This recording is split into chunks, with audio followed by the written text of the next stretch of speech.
Hi friends, welcome to our channel.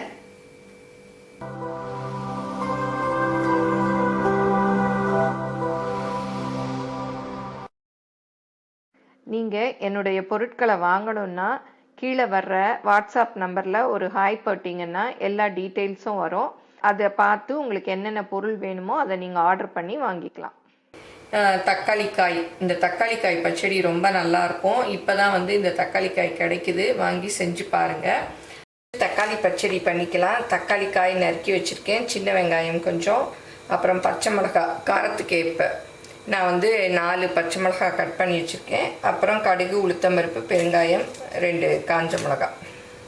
இந்த தக்காளி பச்சடிக்கு இந்த கரண்டியில் ஒரு கரண்டி எண்ணெய் ஊற்றிக்கிறேன். ஒரு 1/4 டீஸ்பூன் அளவு கடுகு போட்டுக்கலாம், கொஞ்சம் பெருங்காயம், அப்புறம் கொஞ்சம் உளுத்தம்பருப்பு. இதில் நல்லா பொரியட்டும். துவரம்பருப்பு ஒரு 1/4 கப் அளவு மஞ்சப்பொடி போட்டு இந்த மாதிரி வேக வச்சுருக்கேன். ரொம்ப குழைய சாம்பாருக்கு மாதிரி வேக வைக்கக்கூடாது, கொஞ்சம் பாதி வெந்த மாதிரி இருக்கணும். இப்போ கடுகு பொரிஞ்சிருச்சு, உளுந்தம்பருப்பு செவந்துருச்சு. இந்த 2 காஞ்ச மிளகாயும் போட்டுக்கலாம்.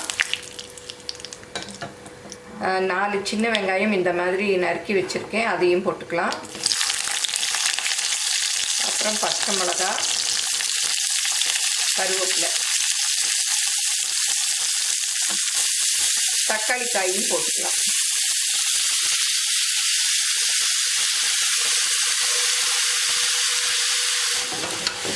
இப்போ தக்காளி காய் நல்லா வதங்கிருச்சு.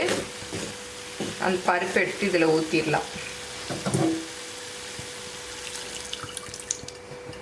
பருப்பு பாருங்கள், அரை அவியலாக இருக்குது. இந்த மாதிரி இருந்தால் தான் இந்த தக்காளிக்காய் பச்சடிக்கு நல்லாயிருக்கும். பச்சடிக்கு தேவையான உப்பு போட்டுடலாம். இப்போ தக்காளி பச்சடி நல்லா வெந்துருச்சு, போதும். இது அப்படியே கொத்தமல்லி போட்டுடலாம். கொத்தமல்லி நிறையா போட்டால் இந்த தக்காளி பச்சடி சூப்பராக இருக்கும். அவ்வளோதான், இதை அப்படியே இறக்கிடலாம். நீங்கள் என்னுடைய பொருட்களை வாங்கணும்னா கீழே வர்ற வாட்ஸ்அப் நம்பரில் ஒரு ஹாய் போட்டிங்கன்னா எல்லா டீட்டெயில்ஸும் வரும். அதை பார்த்து உங்களுக்கு என்னென்ன பொருள் வேணுமோ அதை நீங்கள் ஆர்டர் பண்ணி வாங்கிக்கலாம். இந்த வீடியோ உங்கள் எல்லாருக்கும் பிடிச்சிருக்குன்னு நினைக்கிறேன். பிடிச்சிருந்தா லைக் பண்ணுங்கள், மறக்காமல் சப்ஸ்கிரைப் பண்ணுங்கள், உங்கள் ஃப்ரெண்ட்ஸுக்கும் ஷேர் பண்ணுங்கள், ஃபேஸ்புக், இன்ஸ்டாகிராமில் ஃபாலோ பண்ணுங்கள். தேங்க்யூ.